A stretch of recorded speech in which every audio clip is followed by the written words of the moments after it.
Now, childhood, it should be one of the happiest and the most carefree times of our lives, but for hundreds of children in North Yorkshire, life isn't so simple. These are the youngsters who are caring for a relative at home, often struggling on their own to keep things going at the same time as their schoolwork, and almost certainly missing out on the fun that other kids enjoy. In a moment, we'll be hearing about a new campaign to raise awareness about these hidden young carers, but first, we can speak to someone with first-hand experience. Sami has been looking after her mum for several years, well, more than several years, to be perfectly honest. You don't mind me saying you're 18? I am. And you've been caring for your mum since you were how old? 6. Just explain how you came to be a carer for your mum. Well, firstly, I was a carer for my brother because he's got ADHD and learning disabilities. But it pretty much came from her bending over and tying his shoelace, and her back just went. She has serious problems with the back, really, and it affects her mobility. So what does that mean for you then now? How is an average day for you? An average day generally involves medication, emotional support, personal support, helping my brother with his schoolwork, making sure that he's doing the things that he's meant to be doing, and generally just being there for both of them, really, and making sure that everything's okay. So you're helping mum, making sure mum's okay, helping brother, making sure he's okay with schoolwork and all that type of thing. But hang on a minute, you're at school as well. I am, I'm studying for my A-levels. Right, so you got your A-levels, so how do you manage to fit all your work in as well? If I got £1 for every time everyone asked me that, I would be rich. I don't know. They say that if you want something doing, ask the busiest person, but you generally just fit things in when you have to. But because it's something you have to do, you've not really got a choice. You've got to juggle things, and when it's a way of life, you don't know any different. I just understand as well that, it's 21 minutes past 8.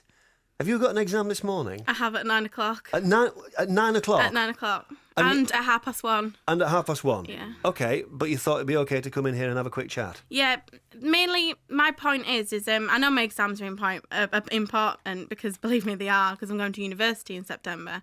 But when I've started a campaign like what's happening with the Young Carers Revolution, it's important for someone who's got first-hand experience to come on to the radio and address important issues such as people who are living the lives of young carers, because there are people who don't know that they are in this category, and it's important to bring them out into society. There are people down here who have been in this business for many, many years. I don't know what the combination of years is working in this business, but all of a sudden now we're thinking, hang on a minute, we don't do a proper job. What we're doing is I just sit here and talk, and Phil next door sits here and talks, and David sits there and talks.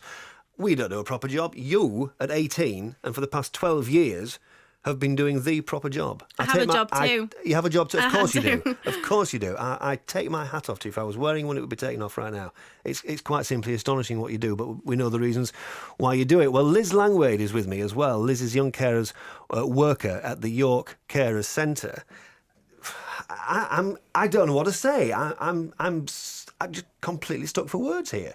Sami's a wonderful example of young carers, and she's brave enough to tell a story and to, let everybody know about young carer issues. But there's so many young carers out there who we don't know and we can't help. So that's what we want, really, young care issues to be raised. So how big a problem is this? I mean, we heard earlier on in the show this morning that actually there will be many hidden young carers, not only in this county but right across the country. It's very difficult to say. The kind of most recent statistics we have are from the 2001 census, which tells us there's 400 young carers in the city of York. I would say that doesn't even touch it. We don't really know, but there's a lot of young carers out there who we don't know and who aren't getting the support that we can offer. For many reasons, I suppose, partly because they don't know that they're young carers, they don't know about the service, they don't want to admit that they're a young carer. Lots of different things. What can you do for them? What can you do for people like Sami? Well, the Young Carers Service offers one-to-one support, so that's a chance to sit down with a key worker, go out for a cup of tea, maybe go to McDonald's, have a bit of a break from their caring role, a bit of an offload, a moan if they want to.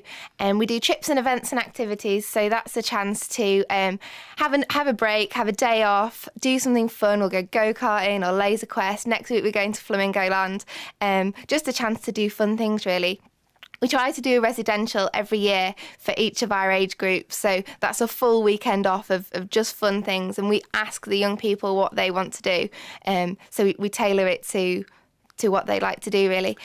And then the last thing we do is regular youth groups. So that's an opportunity for the young carers to meet other people in the same situation and have a bit of fun. We certainly don't sit around and compare caring stories and that sort of thing. We just have fun, and the idea is that the young people know if they want to chat that other people understand how they feel. From your point of view, Sami, just how important is it to have this backup and have this support? Having been with the service for about 7 or 8 years, the support is absolutely amazing. It can be really hard when you're going on your own and knowing that, well, sometimes you feel that people aren't there for you. And it's hard when you've got all this responsibility on your own. So talking to someone else who's outside of it, who may possibly be able to help you because they have contacts with like health workers and things like that, it's a big help because it saves you jobs having to phone around and sort workers out that the service can help with. Not just that, but the peer support that you get from the other young carers. You make amazing friends. And the people that I've made, I wouldn't be the person I am today without them. And they're like your brothers and sisters, extended family, because they know when you're upset. You don't have to say anything. And just being with other people, it makes you feel more accepted and just really supported. Well, you're an amazing young lady, and we wish you well in, I don't want to scare you, but in 34 minutes' time when you've got your exam. Oh, your face has gone all horrible and contorted. Hope you do well. Hope it goes all according to plan. Have a fantastic time at university, but you're doing an astonishing job. It's a pleasure to meet you. If you'd like to hear more on that revolution that Liz was telling us about there, then simple, have a look on the web for Young Carers Revolution. There'll be more about this special project which helps isolated young carers in the Thirsk area on Jonathan Coutts' programme from 9 this morning, 26 minutes past 8.